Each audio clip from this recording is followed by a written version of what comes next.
I'm going to start with something you've probably never said out loud to anybody. A normal life was never going to be enough for you. You've known that since you were young. And you've never admitted it because saying it out loud makes you sound like an arrogant asshole. So you did the other thing instead. You made yourself smaller. You tried to fit your family. You took the sensible path, the sensible job, the sensible partner. You laughed off the dreams and the knowing and the moments where you looked at someone and just knew. Because you didn't want to be the weird one, the spiritual one, the one people go quiet around. Didn't work though, did it?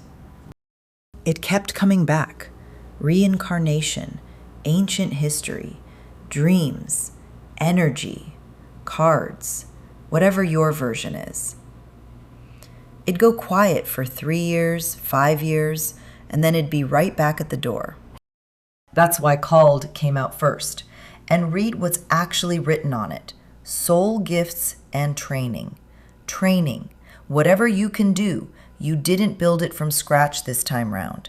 You showed up already knowing. You've done this before. Then Ouroboros, the snake eating its own tail. Infinity, eternal, past life, a loop. And here's your loop. And it's not a flattering one, so brace up. You get the gift, you learn to use it, people notice it's valuable, then money or power or fear gets involved, the whole thing goes to hell, and you come back next time carrying the ability and the fear welded onto it. That's your self-doubt. That's the whole thing right there. You're not afraid of being spiritual. You're afraid of what people do to you once they work out how much you can see. That's a completely different problem, and you've been solving the wrong one for years. Child of the Cosmos says the intelligence of the universe is already inside you. And I know exactly how that sounds. Very nice. Very Instagram. But look at what it actually does in your life. Answers show up in your head with no working underneath them. You look at somebody and know something they haven't told you. You feel where a situation's going months before there's any evidence. You call it intuition on a good day, pattern recognition when you want to sound normal at work, anxiety when you're trying to talk yourself out of it. Call it whatever gets you through. It's been right, though. That's the part you keep skipping past. You didn't come back here to remember who you were. Honestly, that's just the fun part. You came back to handle it differently, because last time you handled it badly, and it cost you everything. So who the hell were you? First card, a woman with dark curved horns, a mark burning on her forehead, an ancient tree behind her, a star chart, and a ram sitting underneath her. That's not somebody's wife. That's not a farmer. That's a position. For some of you, priestess. For others, healer, astrologer, dream reader, ceremonial leader, keeper of records. The word depended on where and when. The job was the same.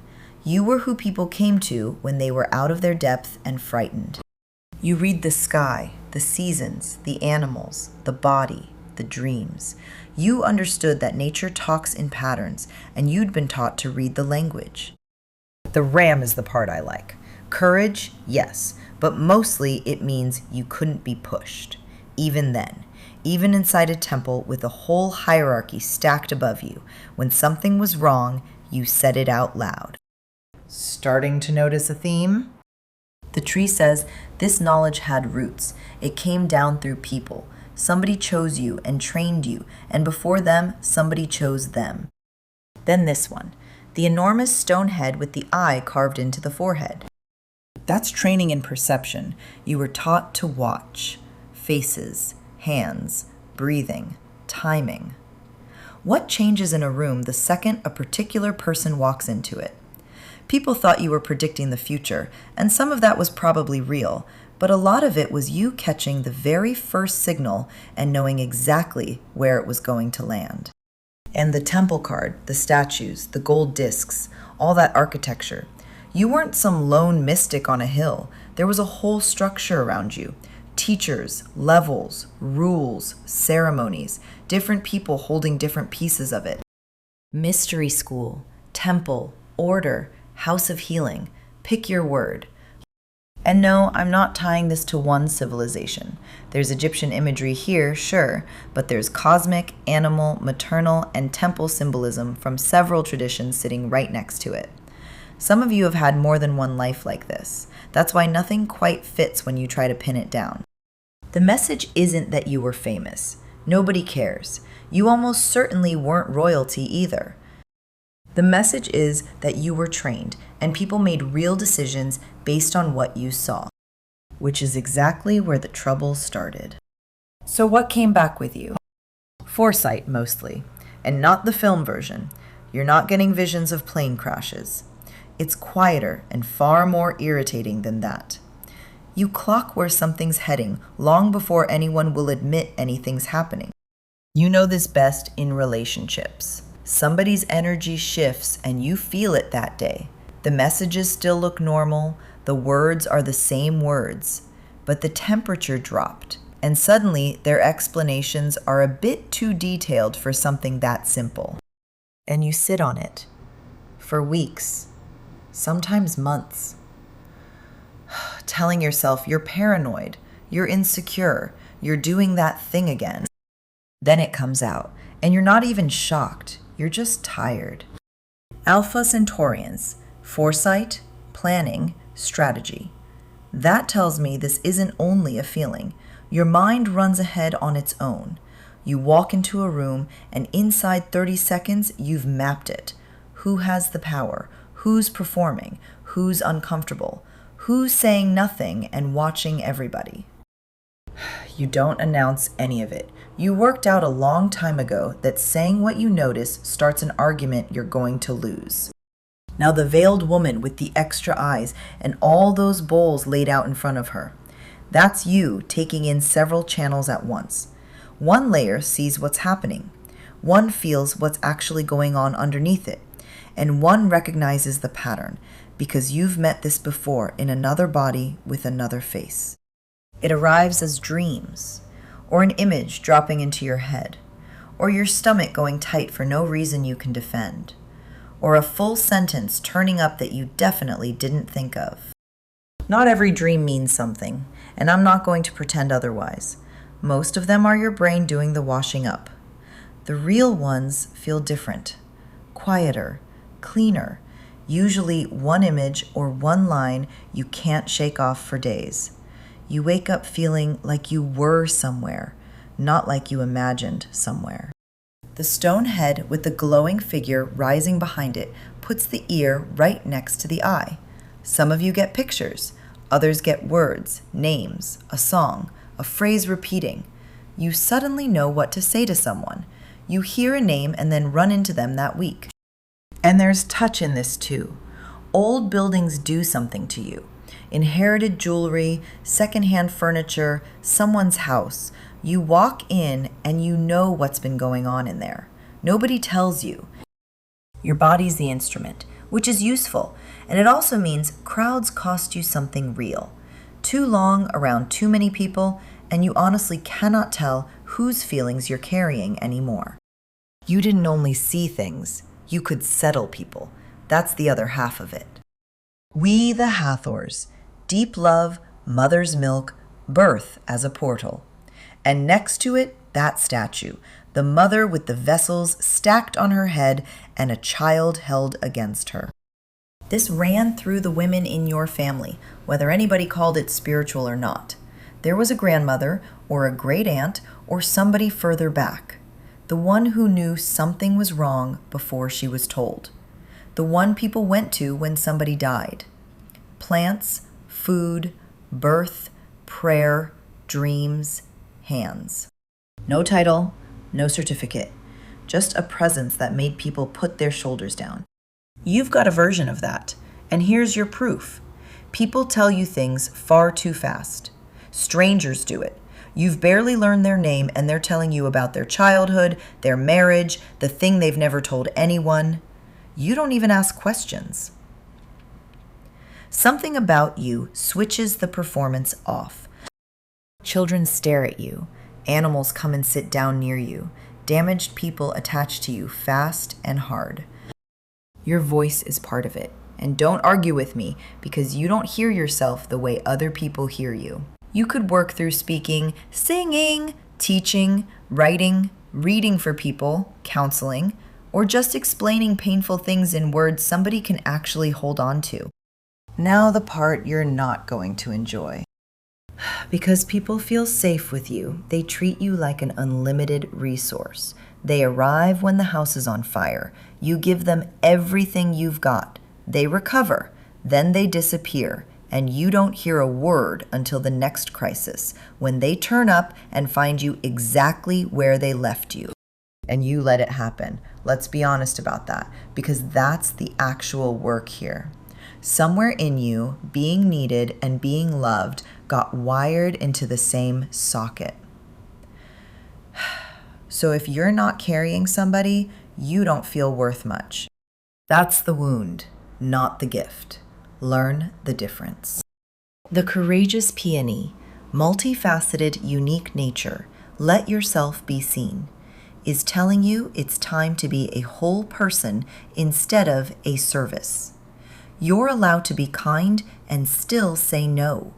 You're allowed to see exactly what's wrong with somebody and not volunteer to be the cure. That's your actual lesson this time round, not the psychic stuff. That. Now look at this one. The carved door, the gold discs, and a stone hand holding one up. You controlled access to something. That's what that image is. Records, ritual objects, healing knowledge, a room people weren't allowed to walk into, information that powerful people wanted and couldn't simply take. And that hand is either granting access or refusing it. And that was your job. Deciding what got shared, when, and with who.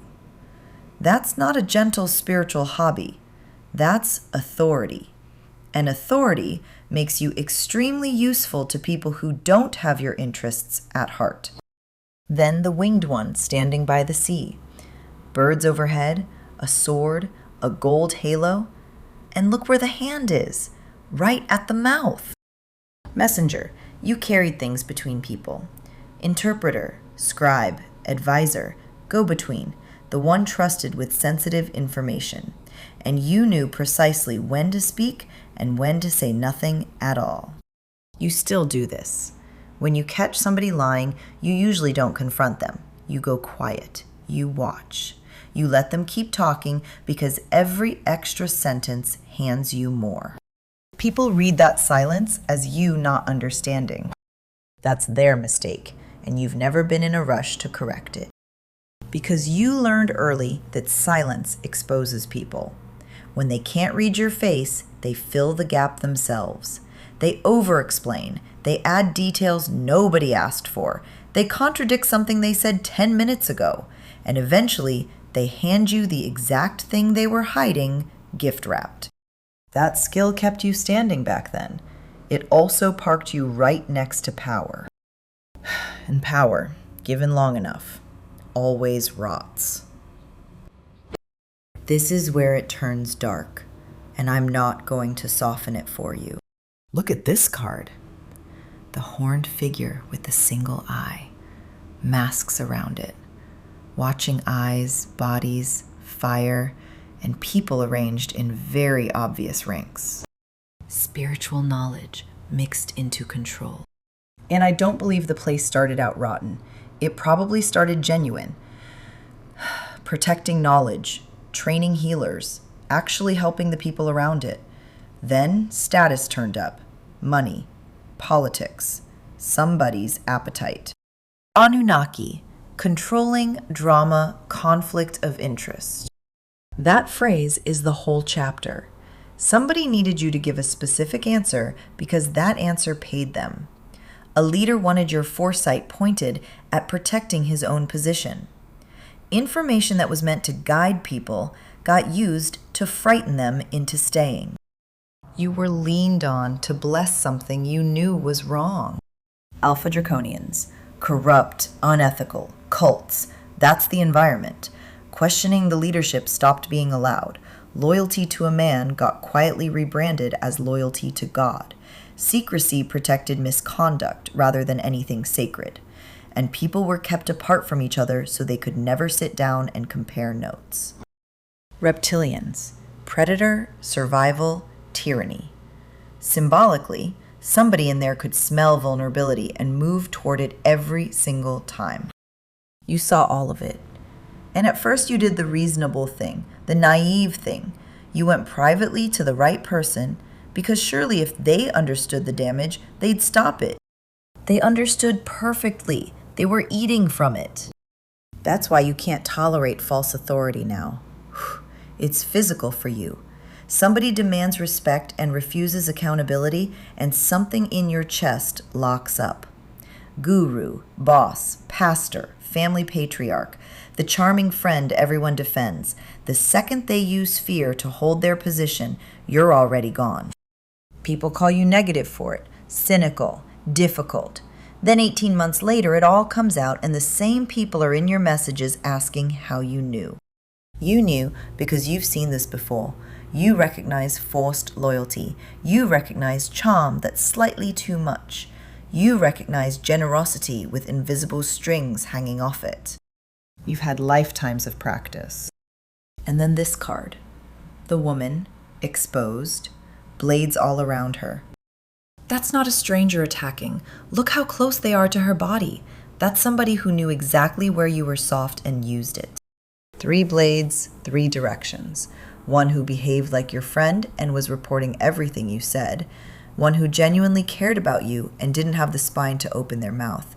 And one who took part directly in your removal, your punishment, whatever they made of it publicly.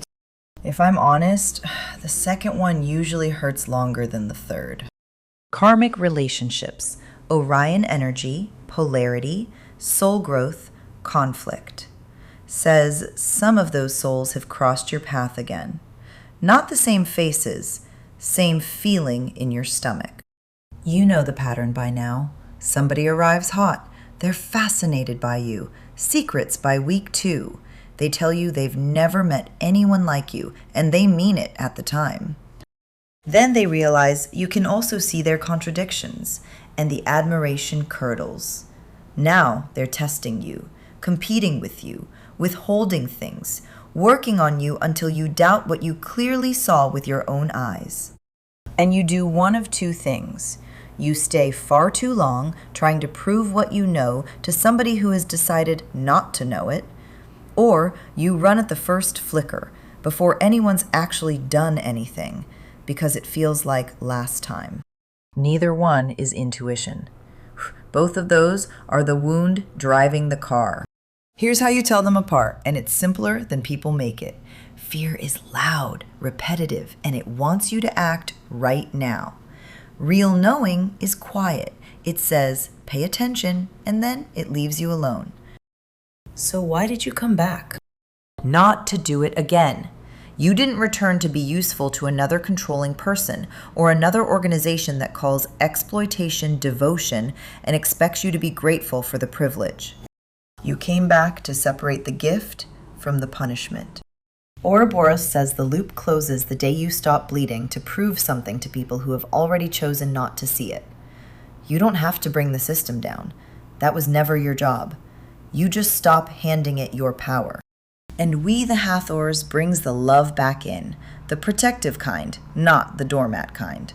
The love that feeds what's alive and refuses to feed what's busy destroying itself. You're carrying something real, and you are not obliged to pour it into every empty cup somebody sets down in front of you. Called says step up, eyes open this time. So write your dreams down. Learn how your own body reacts. Notice what keeps repeating. Dig into your family history properly. Practice saying no early, before the resentment stacks up and you vanish on people who didn't deserve it. Your gift isn't what you see in meditation. It's the pattern you finally break. And the reason this reached you today isn't that you needed somebody to tell you you're powerful. It's that some part of you is finally done pretending you didn't already know.